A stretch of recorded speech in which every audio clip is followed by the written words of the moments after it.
RTC కార్మికులకు సంబంధించి కూడా ఆర్టీసీలో రిటైర్ అయినటువంటి ఉద్యోగులకు సంబంధించి విషయం ఏంటంటే ఇప్పుడు 4,000 కోట్ల రూపాయలు ప్రభుత్వ ఉద్యోగులు రిటైర్ అయిన వాళ్ళకు కోసం విడుదల చేసిన మంచిగా ఉన్నది. కానీ ఆర్టీసీలో కూడా రిటైర్ అయినటువంటి ఉద్యోగులకు సంబంధించి ఒక 1,000 కోట్ల రూపాయలు విడుదల చేస్తే వాళ్ళ బకాయిలన్నీ కూడా మొత్తం చెల్లించవచ్చు. వాళ్ళని ఎందుకు వివక్ష చూపిస్తారని చెప్పేసి ఆర్టీసీ కార్మిక నాయకులు అంటున్నారు.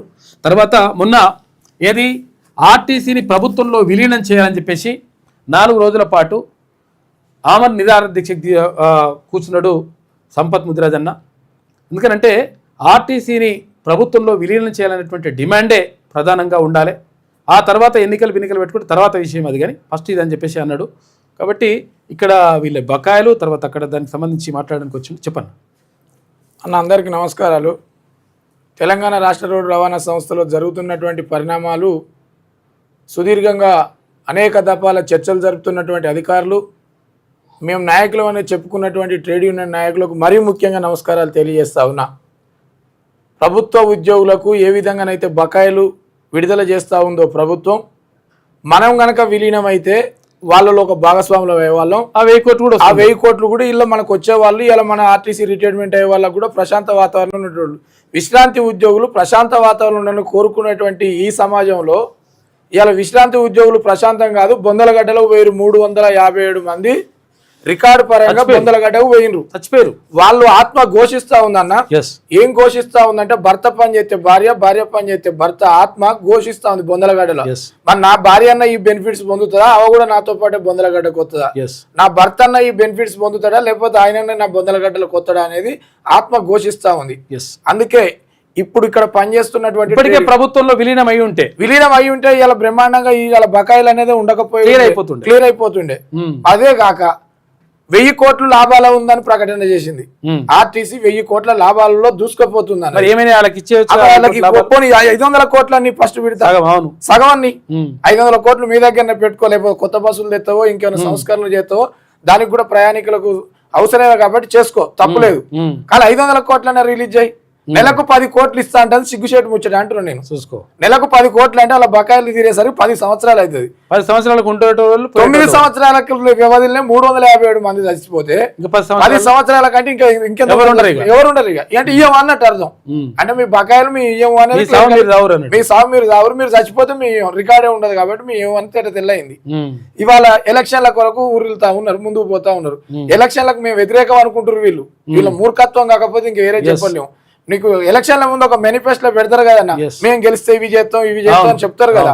అసలు మీరు ఎలక్షన్ లో పోతురు కదా, ఏ తారీఖు అపాయింటెడ్ ప్రకటిస్తూ పెట్టే మాకేం ఇబ్బంది? ఎలక్షన్ ఇయ్యాల ప్రభుత్వంలో విలీనం చేస్తాం మాట చెప్పు. ఎలక్షన్ లకు పో, మేము కూడా యుద్ధానికి సిద్ధం అవుతాం. నువ్వు నేను తెలుసుకుందాం, మీరో మేమో తెలుసుకుందాం.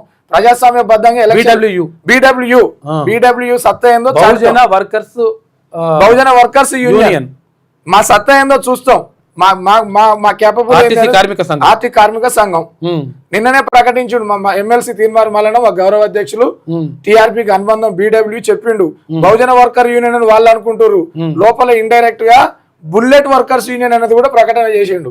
అంటే అట్లా దూసుకుపోయే పరిస్థితి ఉంది అనేది కూడా చెప్పగానే చెప్పిండు కాబట్టి భయపడి ఇలా మమ్మల్ని 100,000 మంది పోలీసులతో అరెస్ట్ చేసినటువంటి దౌర్భాగ్య స్థితిలో దిగజారింది. ఆమరణ నిరాహార దీక్ష కూర్చున్నాడు. ఎందుకంటే ప్రభుత్వంలో విలీనం చేయాలని చెప్పేసి అన్న కూర్చుంటే 3 రోజుల తర్వాత దాని బట్టి నైట్ 1 గంటకు వచ్చి మొత్తం చాలా మంది 50-60 మంది పోలీసులు వచ్చేసి ఏసీపీలు, తర్వాత సిఐలు, ఎస్ఐలు, కానిస్టేబుల్ వీళ్ళందరూ వచ్చేసి నైట్ 1 గంటకు కెమెరాలు ఉంటే ఆ కెమెరాల చిప్పు గుంజుకొని పలగొడతామని చెప్పేసి అటు ఇటు వేసేసి అసలు మన కెమెరా కాదన్నా, ఈ చుట్టుపక్కల సరౌండ్ ఉన్న సీసీ ఫుటేజ్ ఎక్కడ పని చేయకుండా బంద్ పెట్టించి చూడగా తెల్లారి మాకు చెప్పినటువంటి సందర్భాలు ఆ ప్రాంతంలో ఉన్న వాళ్ళు చుట్టుపక్కల ఉన్నటువంటి సీసీ కెమెరాలు ఎక్కడెక్కడైతే కవరేజ్ చేస్తాయో కంప్లీట్ గా బంద్ చేయించి మా అపార్ట్మెంట్ లో ఉన్నటువంటి 1st floor, 2nd floor, 3rd floor లోపల బయట ఉన్నటువంటి బేడాలు పెట్టి గొల్లెం పెట్టిరు.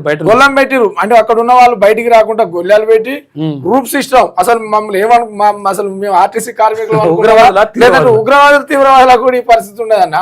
రూపులు వేసుకొని లిచ్చన్లు పెట్టుకొని అసలు మా చుట్టుపక్కల ప్రాంతాలలో ఆర్టీసీ డ్రైవర్ అనే విషయం మొన్నటిదాకా కూడా తెలియదు నాకు, వాళ్ళకు తెలియదు. ఈ పోలీస్ బందోబస్తు, ఈ వ్యవహార శైలి చూసి అసలు ఇక్కడ ఏం జరుగుతుంది అనేది వాళ్ళ అదే అయిపోయి తెల్లారి వచ్చి పలకరించినటువంటి సందర్భాలు ఉన్నాయి.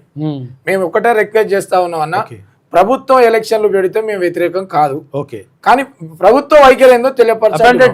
డేట్ ఏమంటున్నాం? ట్రేడ్ యూనియన్లకు లేని ఉత్సాహం ప్రభుత్వానికి ఎందుకు?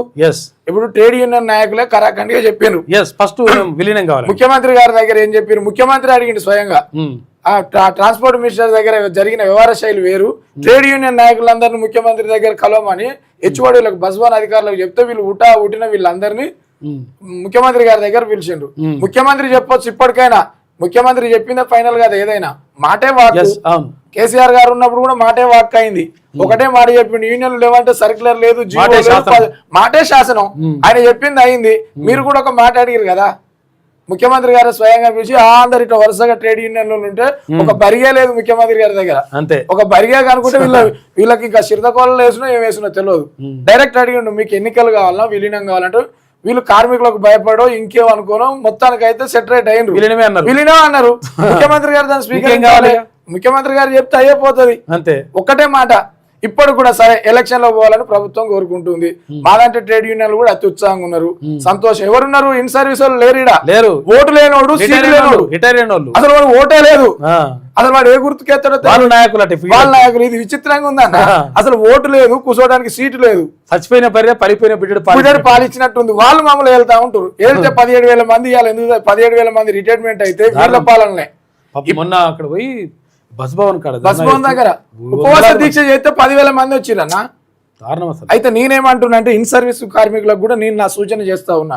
17,000 మంది కార్మికులు రిటైర్డ్ అయితే 9 సంవత్సరాల కాలం నుండి ఇప్పుడు ఎలక్షన్లు కావాలన్నటువంటి నాయకులే అప్పుడు మమ్మల్ని ఏలిన వాళ్ళు. ఈ ఏలిన వాళ్ళు కాబట్టి వీళ్ళ అసమర్థత పాలన వల్ల 17,000 మంది రిటైర్డ్ అయితే బెనిఫిట్స్ పొందక, ఇవే కాక ఏరియర్స్ అని డైరెక్ట్ చెప్తుంది ప్రభుత్వం. 2017 ఏరియర్స్, 2021 ఏరియర్స్ ఇయ్యం దిక్కున కాడ చెప్పుకోపో అంటుంది. వాళ్ళకు రేపు పొద్దున నష్టం జరిగితే ఇన్ సర్వీస్ మాకు ఇంకా డబల్ నష్టం జరుగుతుంది. వీళ్ళకి అర్థం కావట్లే, మా ఇన్ సర్వీస్ ఉద్యోగులకు అర్థం కావట్లే. రిటైర్మెంట్ వాళ్ళు చస్తే నాకెందుకు, నాకు జీతం వస్తే బాగుంటుంది అని కోరుకునే వాళ్ళు ఉన్నంత వరకు ఇది ఇట్లా జరుగుతుంది. ట్రేడ్ యూనియన్లకు కూడా నిన్న మేము 3 రోజులు దీక్ష చేసిన.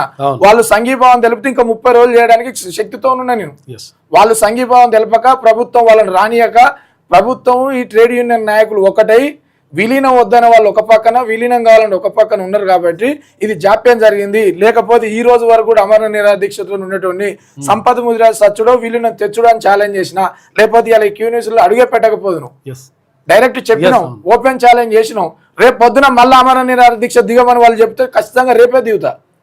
విలీనానికి వాళ్ళు సిద్ధం ఉంటే, వాళ్ళకి ఆ శక్తి లేదు. లేదంటే వాళ్ళని చేయమనండి, వాళ్ళని అమరణ నిరాదీక్ష వాళ్ళని పక్కనే కూర్చుంటా. సచ్చేదాకా వాళ్ళు సచ్చేదాకా పక్క కూర్చుంటా నేను వాళ్ళని కాపాడుకునే బాధ్యత నాది. ఊపిరి పోకుండా మా ఊపిరిని ఇస్తాం, మా వాయిస్ ను వాళ్ళ నోట్లో ఊదడానికి కూడా సిద్ధంగా ఉన్నాం. అందుకే రిక్వెస్ట్ చేస్తా ఉన్నా ప్రభుత్వానికి గనక నిజంగానే ఆర్టీసీ కార్మికుల మీద ప్రేమ ఉంటే, చిత్తశుద్ధి ఉంటే, వాళ్ళకి ఎట్లయితే రాష్ట్ర ప్రభుత్వ ఉద్యోగులకైతే మీరు ప్రేమ చూపించారు ఇవ్వాల్సిందే, వాళ్ళకి కూడా స్వాగతిస్తున్నా నేను.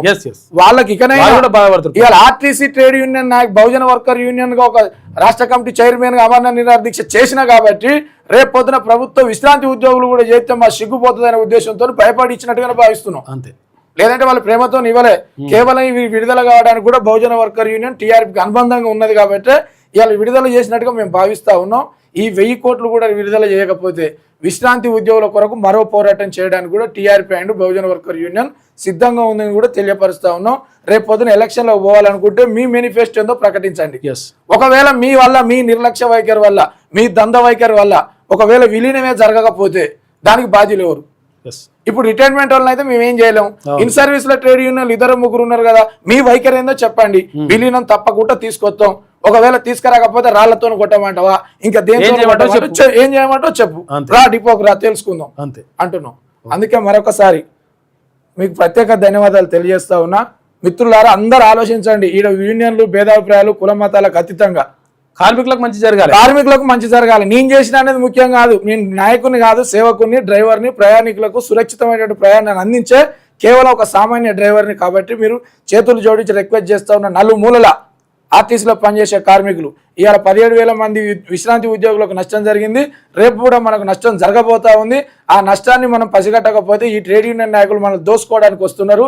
చందాలు తీసుకోవని వాళ్ళ మేనిఫెస్టోలో ఉండాలి. ఆర్టీసీ కార్మికుల దగ్గర ₹1 చందా వసూలు చేయము, మేనిఫెస్టోలో ఉండాలి, ఒక్క ఓడి తీసుకోము అని మేనిఫెస్టోలో ఉండాలి. ఇక్కడ ఆర్టీసీ అధికారుల దగ్గర మా పెత్తనాలను ఓడీల రూపం తీసుకోనని మేనిఫెస్టోలో విడుదల చేయండి. మీకు చిత్తశుద్ధి ఉంటే కార్మిక సమస్యల పట్లనే పోరాటం చేస్తుంది ట్రేడ్ యూనియన్ చెప్పండి, లేదా మా బహుజన వర్కర్ యూనియన్ మేనిఫెస్టో అదే విధంగా రిలీజ్ చేయబోతా ఉన్నాం. కార్మికుల దగ్గర ఒక చందా ₹1 తీసుకోము, అవసరమైతే మా గౌరవ అధ్యక్షులే చెప్పిండు సగటు సామాన్య కార్మికుడికి ₹5 లక్షల ఇన్సూరెన్స్ మా బహుజన వర్కర్ యూనియన్ చేస్తుందని ఓపెన్ ఛాలెంజ్ చేసిండు. మీరు చేయండి అట్లా. మేము 5 లక్షలు చేసినాం కదా, మీరు 10 లక్షలు చేయండి. చందా తీసుకోమని చెప్పండి, ఓడిలో ఉండమని చెప్పండి, మా పెత్తనం నడవదని చెప్పండి. దాన్ని మేము అంగీకరిస్తాం. దేనికంటే సిద్ధం, ఎప్పుడు బరిగేసినా మేము సిద్ధంగా ఉన్నాం అనేది కూడా కార్మిక లోకానికి తెలియజేస్తావు. సెలవు తీసుకుంటున్నాం. ఓకే రైట్, కూర్చో.